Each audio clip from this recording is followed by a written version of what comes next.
Torres. Lamig. Alam niyo kung bakit? Alam niyo ba? Bakit? Bakit? Eh, kasi cool. Look at her. O, di ba? Cool lagi. Laging naka-smile. Di ba? Parang hindi mainitin yung ulo. Minsan, parang, ewan ko kung mararamdaman ba natin na inis sa sabi. Uy, sila. Di ba? Ayan. Dahil sa rep. Yan. Sige, pwede muli. Kasi ito, nakakakang dito, kabaligtaran ko to eh. Ako mainisin. Siya hindi. Kapag parang galit na yata sa akin, hindi ko pa nakita ng galit. Hindi siya yung, tsaka hindi siya yung nakita kong naninita. Hoy, Cora, hoy, hindi siya ganun eh. No? Yun ang galing niya. Kabaligtaran ko ngayon, ako mapaliti.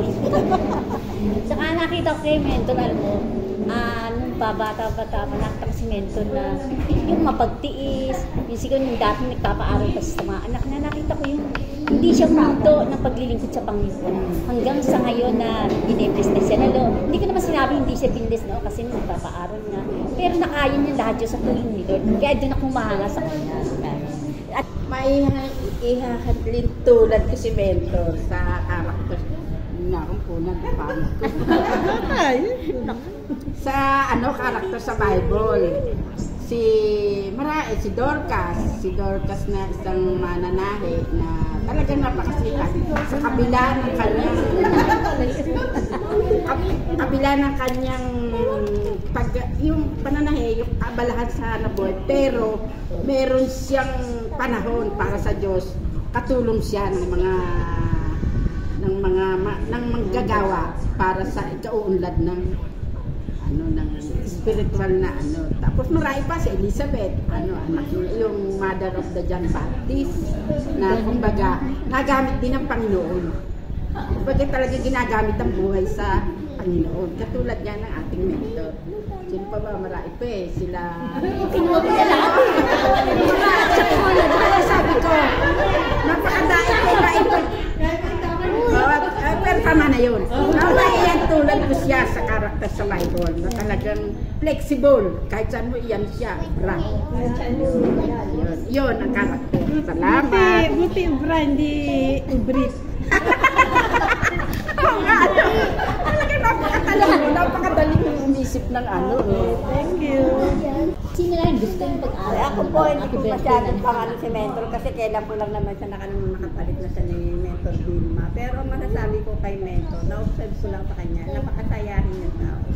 Tsaka yung masasabi mo na pag may problema ka, pag siya nakausap mo talagang wala yung problema mo eh. Kasi nga, sa ano pa lang niya eh, sa personal pa lang niya, makita napakamasayahin yung tao. Tsaka talagang hindi ka manginayang na siya yung nakikapalit din ng mentor. Kasi talagang ang bait ng Lord na binigyan tayo ng panibagong mentor na talagang maasahan natin.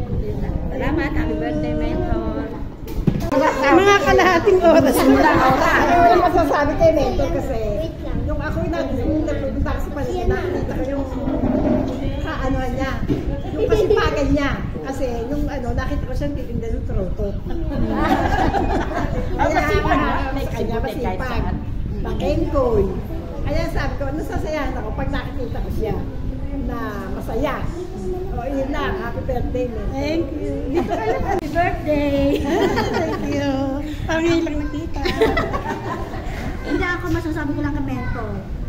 Yung meron siyang karakter din ng kamukha kay Tita B. Yung una-una yung di na tayo nakaka-attend minsan, no? Pero di mo sa marinig ka na, at pwede kayo ma-attend? Isa naninita. Di ba gano'n si Tita B?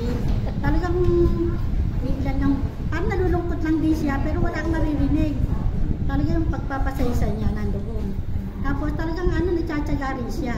Na kahit na ilan lang ang ma-attend, makikita mo na, yung makikita sa mukha niya na naiinis siya. Di ba? Pag-uwi.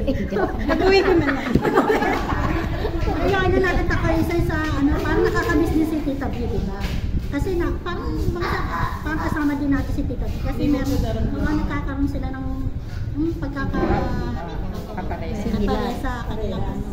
Yun nga yun. Talagang nagpapasalamat din kami sa Diyos dahil binigyan kami ng mentor. Yeah. Ni Charito na talagang mag-aalaga sa atin, gagabay at magtsatsaga. Talagang gagabayan tayo sa kama. Love you. Po, muli, happy birthday. Wala akong masasabi kung sinabi na nila lahat eh. Mula noon hanggang ngayon maganda ka pa rin. Masasabi ko lang. Parang yun lang ang na-in-reels ko. Masasabi ko lang, no? Di ba po si Minto talagang napakabuti niyang ina, asawa, tsaka napakasipag niya lahat. Imagine mo, meron na nahibig kahit na lahat ng mga ginagawa, tapos lahat po ng sa church, ginagawa niya. Tayo, iniintindi pa tayo, ang dami natin, ilan tayo? No? Dami natin. Isa-isa tayo, siguro nagsasabi ni Minto, sana lahat ito magkakaroon ng disciple, no? Sana nga po, kaya lang, masabi ko na, nawa tayong 12, no? Makakakaroon. Kasi ako talagang wala pa ako isa ngayon, eh. Pero, prayer na. At muli po, happy birthday. Akala ko, bagong taon na eh.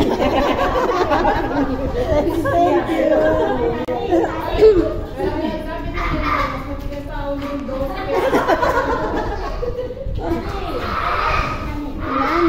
Kasi nene. Kailangan mga 5.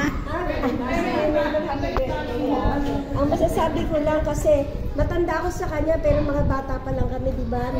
Nakakasama na kami. Hanga ako sa buhay niya kasi ang dami niyang bunga, ako wala. Meron na. Hanggang ngayon nagpapatuloy siya tapos ay inalagaan mo pa kami.